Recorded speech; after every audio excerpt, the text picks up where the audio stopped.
Badal som, ako po ceste beha kačička s malým. Zastal som a v kanáli som videl, že sa pohybujú ďalšie malé.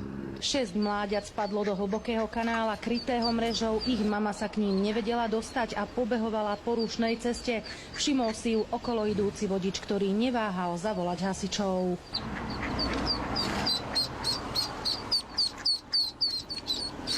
Za mamičkou. Moje, aké si rýchle. Zlaté to je. Upozorňovali odstavenými blikajúcimi autami okolo idúcich vodičov na to, že sa na ceste niečo deje, aby spomalili. Ďalšie mláďa uviazlo na druhej strane cesty. Hasiči liezli do kanála popri autách, ktoré cestou prechádzali. V premávke si tak museli dávať pozor aj sami na seba.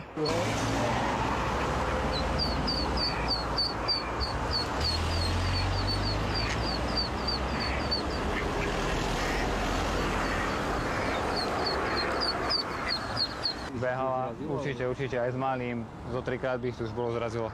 Kačacia rodina prešla z Hrona cez 2 dvojprúdovky plné aut. Hasiči ich naložili do vaku a odviezli späť k vode. Všetky sa bezpečne vrátili tam, odkiaľ sa vybrali na výlet. Oni pôjdu za ňou.